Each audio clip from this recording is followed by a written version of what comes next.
ಎಲ್ರಿಗೂ ನಮಸ್ಕಾರ. ಎ ಖಾತಾ ಬಿ ಖಾತಾ ಅಂದರೆ ಸುಮಾರು ಜನಕ್ಕೆ ಇವತ್ತು ಗೊತ್ತಿಲ್ಲ. ಆದ ಕಾರಣ ಒಂದು ಸಣ್ಣ ಪರಿಚಯ. ಎ ಖಾತಾ ಅಂದ್ರೆ ಏನು, ಬಿ ಖಾತಾ ಅಂದ್ರೇನು, ಯಾಕೆ ಎ ಖಾತಾ ಬಿ ಖಾತಾ ಕರೀತಾರೆ ಅಂತ. ಸಾಮಾನ್ಯವಾಗಿ ಎ ಖಾತಾ ಬಿ ಖಾತಾ ಬಂದಿರತಕ್ಕಂಥದ್ದು ಫಾರಂ ನಂಬರ್ 9, 11A, 11B ಅಂತ 3 ಫಾರಂಗಳಿದೆ. ಫಾರಂ ನಂಬರ್ 9 ಮತ್ತು 11A ನಲ್ಲಿ ಇಶ್ಯೂ ಮಾಡತಕ್ಕಂಥ ಆಸ್ತಿಗಳನ್ನ ಎ ಖಾತಾ ಅಂತ ಕರೀತಾರೆ.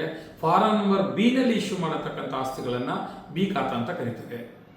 ಎ ಖಾತಾ ಅಂದ್ರೆ ಸಾಮಾನ್ಯವಾಗಿ ಕನ್ವರ್ಷನ್ ಆಗಿರತಕ್ಕಂಥ ಲ್ಯಾಂಡ್ಗಳಿಗೆ ಮತ್ತೆ ತಹಸೀಲ್ದಾರಿಂದ ಸ್ಕೆಚ್ ಆಗಿರೋ ಗ್ರಾಮಠಾಣಗಳಿಗೆ ಹಕ್ಕುಪತ್ರ ಕೊಟ್ಟಿರತಕ್ಕಂಥ ಆಸ್ತಿಗಳಿಗೆ ಎ ಖಾತಾ ಅಂತ ನಾವು ಕರೀತಾರೆ. ಎ ಖಾತಾ ಇಶ್ಯೂ ಮಾಡ್ತಾರೆ. ಇನ್ನು ಬಿ ಖಾತಾ ಅಂದ್ರೆ 11B ನಲ್ಲಿ ಇಶ್ಯೂ ಮಾಡಿರ್ತಾರೆ. ಅದ್ರ ಕೆಳಗಡೆನೆ ಕ್ರಮಬದ್ಧವಲ್ಲದ ಆಸ್ತಿಯ ನಿರ್ಧರಣಾ ಪಟ್ಟಿ ಅಂತ ಸಹ ಇರುತ್ತೆ, ನೀವು ಗಮನಿಸಬಹುದು.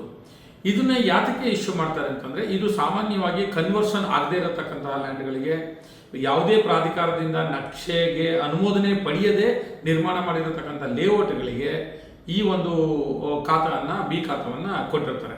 ಇದು ಓನ್ಲಿ ರೆವಿನ್ಯೂ ರೆಕಾರ್ಡ್, ಇದು ಖಾತಾನೂ ಅಲ್ಲ ಮತ್ತೆ ಓನರ್ಶಿಪ್ ಸರ್ಟಿಫಿಕೇಟು ಅಲ್ಲ. ಇದು ಗಮನದಲ್ಲಿ ಇರಬೇಕು.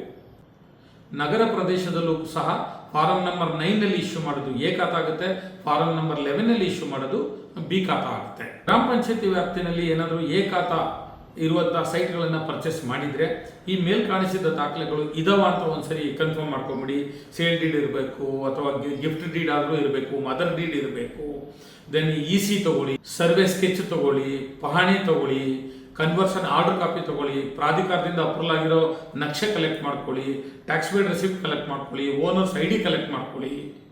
ಇದೆಲ್ಲವನ್ನ ಪಡ್ಕೊಂಡು ಫಾರಂ ನಂಬರ್ 9 ಮತ್ತು 11A ನಲ್ಲಿ PID ನಂಬರ್ ಇದೆಯಾ ಅಂತ ಕನ್ಫರ್ಮ್ ಮಾಡಿಕೊಂಡು ಸೈಟ್ಗಳನ್ನು ಖರೀದಿ ಮಾಡೋದು ಸೂಕ್ತ. ಎಷ್ಟೋ ಜನಕ್ಕೆ 11B ಅಂದರೆ ಬಿ ಖಾತಾ ಇದ್ರೂ ಸಹ ಇದೇ ಎ ಖಾತಾ ಅಂತ ಹೇಳಿ ಸೈಟ್ಸನ್ನು ಸೇಲ್ ಮಾಡಿರತಕ್ಕಂಥ ಪ್ರಕರಣಗಳನ್ನು ನಾವು ನೋಡಿದ್ದೀವಿ. ಅದಕ್ಕೋಸ್ಕರ ಒಂದು ಸಣ್ಣ ಪರಿಚಯವನ್ನು ಇವತ್ತು ಕೊಡೋದಕ್ಕೆ ಇಷ್ಟಪಟ್ಟಿದ್ದೀನಿ. ಇಷ್ಟ ಆಗಿದ್ರೆ ಲೈಕ್ ಮಾಡಿ, ಶೇರ್ ಮಾಡಿ. ಎಲ್ರಿಗೂ ನಮಸ್ಕಾರ. Thank you.